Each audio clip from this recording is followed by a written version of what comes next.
quote Israeli historian and internationally recognized expert on fascism, Ziv Sternhell, contrary to the claim that is often made, Zionism was not blind to the presence of Arabs in Palestine.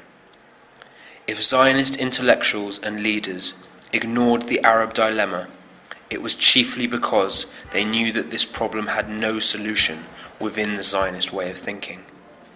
In general, both sides understood each other well and knew that the implementation of Zionism could only be at the expense of the Palestinian Arabs.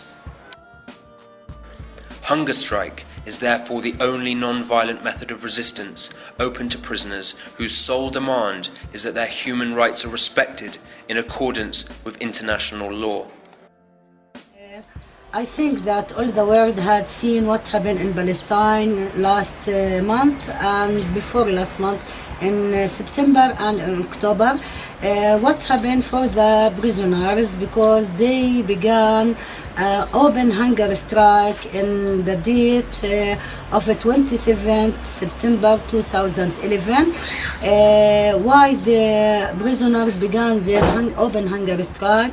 Because they want to tell the administrative prisons that they are want to be to live as war prisoners. The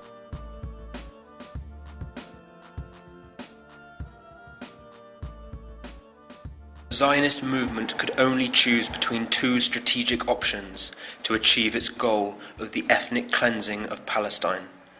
What Benny Morris has labelled the way of South Africa, i.e. the establishment of an apartheid state, with a settler minority lording it over a large, exploited native majority. Or the way of transfer, to create a homogeneous Jewish state, or at the least a state with an overwhelming Jewish majority, by moving or transferring all or most of the Arabs out. In order to accomplish the Zionist agenda, a policy of systematically racist, exploitative, repressive and illegal methods has been utilized by the State of Israel.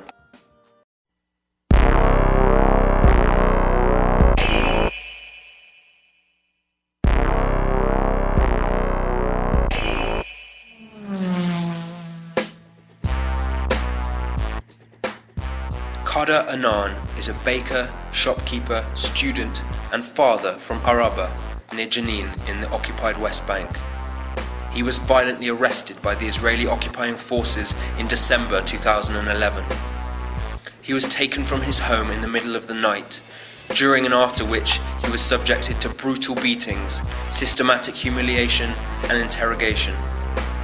He began refusing food immediately after his arrest, launching a hunger strike to protest administrative detention practices and his illegal and indefinite imprisonment. In another well-publicized case, Hannah al-Shalabi spent 2 years in Israeli administrative detention before being freed as part of the Gilad Shalit prisoner swap in 2011. However, she was violently abducted from her home in the occupied West Bank village of Burin and re-arrested in February 2012. Again imprisoned without charge or trial. She began a hunger strike soon after her arrest and went without food for a little over 40 days before being finally offered a deal for her release. The conditions of her release, however, prohibit her from returning to her home for 3 years, in which time she must remain in the occupied Gaza Strip, far from her family, friends, and the familiar surroundings of her childhood. Speak about the prisoner in person, Israeli person, why they refuse to eat anything. You know, we have a big problem for the prisoner inside Israel. Human rights, they send a report about the prisoner. The prisoner feeling like the policemen do it with him like animals. No justice. Some prisoners very sick. Some prisoners have a problem in his heart, in his legs, in his eye. He doesn't take him to the doctor. Only the hospital in person, his name is Al-Ramla Hospital. It's a very bad hospital. It's not good for the animal, nothing but for the prisoner.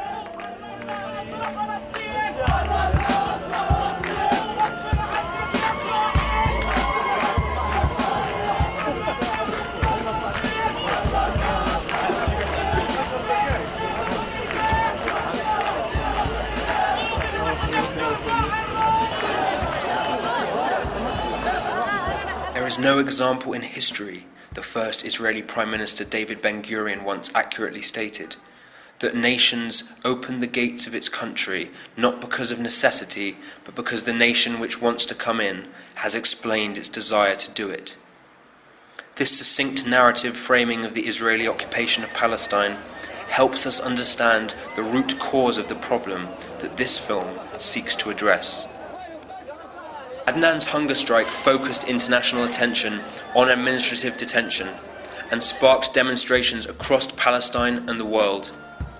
Adnan survived the longest hunger strike in Palestinian history, going 66 days with only water and salt, before reaching a deal with his Israeli jailers for release at the end of his 6-month term. It is very dangerous for them inside the prison to maybe one of the prisoners maybe will die, some of them will be illness, and the media outside, all the media outside with the prisoners. Very important that it is expensive for the director of prisons. It costs them a lot of money to return this meal back and not to take this. And it is a step of struggle inside the prisons.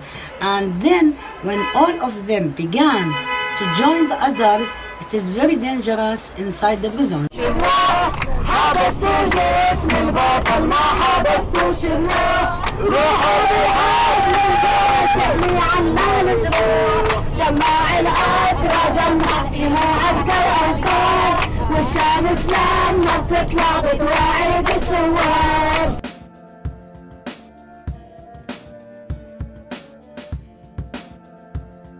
Since 1967, tens of thousands of Palestinians have been held without charge under this unjust and illegal system.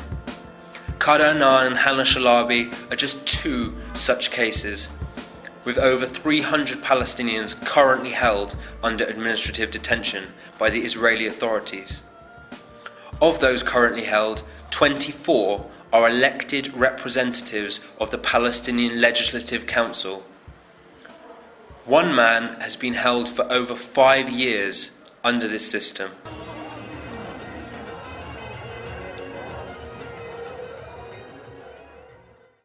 Must the prisoner refuse the food because the prisoner want a freedom, want live in life freedom.